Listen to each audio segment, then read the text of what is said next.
My love of books and reading inspired me to become a writer. For years and years I wanted to write, but I suffered from writer's block, which was very frustrating. But I had a breakthrough one day.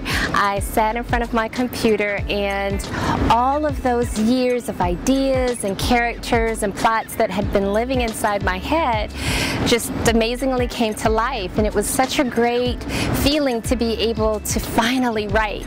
And so I was so excited. I started writing at 8 a.m.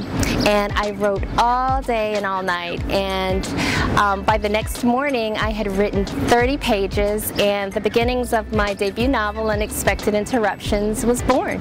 After I finished writing my book, I started submitting my manuscript to agents, publishers, and book editors. But every single person I submitted my work to turned it down. Rejection is a really hard thing to deal with, but after I got over that, I was determined to follow my dream.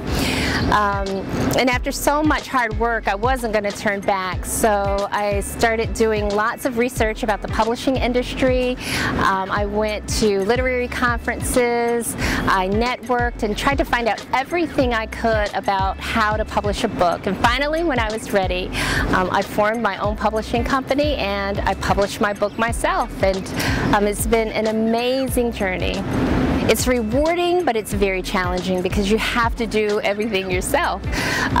So in order to be successful, you really have to be able to combine creativity with a sense of business. At the end of the day, publishing is about a business. And so I was able to take that approach, that business approach, and sell my books, market my books, and eventually I was able to get a book deal from a major publisher. And so now my originally self-published titles will be re-released by Kensington, my new publisher, Kensington Books, for giving me more exposure and broader distribution of my work. And I'm really, really excited about that. My novel, Unexpected Interruptions, is a story that follows the journey of a young African-American woman who becomes involved with two men, and one is black and one is white. And as her relationship builds with both men, a secret from her past comes up, and she finds herself doing things she never thought she would do as a result of her relationship with these men. But the book has a lot of different addresses a lot of different social issues like family dysfunction and class stratification. So there are lots of different social issues that I think avid readers will find very interesting to discuss, especially book clubs. I think it makes a great book club discussion. My typical day is anything but typical. And that's why I love what I do, because there's a new challenge every day. The only thing that I think remains constant is the fact that I rise early every day. But I start my day typically with looking over my to-do list. I answer emails, return phone calls, and I plot my day according to what I'm writing and what I have to do on that to-do list. It's really hard to juggle it all and balance it, because on the one hand I'm still working with book sellers and vendors and other industry professionals, but now that I've transitioned over to a traditional publisher, I work with my editor there and some of the folks on the staff of Kensington. So, you know, my days are really full, but I wouldn't change anything because I love what I do. My favorite place to write is my office in my home, and my office used to be actually the attic. And I renovated the attic, and it's a wonderful space, and it's great for my creativity. I love it because there are exposed brick on the wall, and then I painted the other walls a soft green color. I made a bench along the side of the wall and filled it with lots of soft, fluffy pillows. So when I'm ready to go from writing at my desk to just reading and editing, I can go over to my bench, lay on my pillows, light candles, and just really get into my characters. It's a real cozy, comfortable atmosphere, and for me that makes a difference in my writing. People would be surprised to find Common. His CD, Water for Chocolate, I absolutely love. He's one of my favorite artists. I love Common.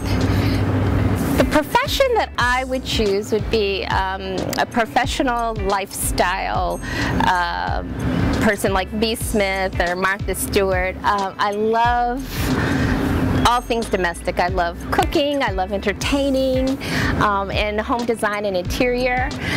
I also like doing home improvement projects. I watch This Old House religiously, so I love doing projects around the house. I even have my own tool belt and power drill.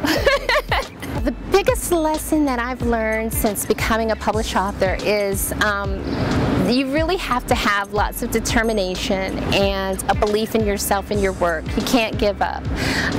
In life, there are lots of times when you'll hear no more than you'll hear yes. So you have to keep pushing through all of those no's until you find your yes. And that's the key to success in anything that you do, but particularly in publishing, because the field is so competitive now, and it's fast-paced, and it's really changing with technology. So you have to be determined and just hang in there.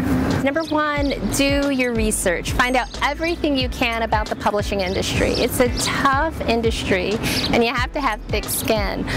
It's ever-changing. Technology is really becoming a key player in how books are published. So really inform yourself and network with industry professionals and other authors. Another piece of advice I would give to aspiring writers and new writers is to connect with book clubs. Book clubs are the lifeline of an author's career. Book clubs are groups of avid readers who serve as literary ambassadors for their community. They support authors in our work. They hold literary conferences. They attend literary conferences. They're just wonderful groups to connect with, and I would encourage all authors to connect with book clubs.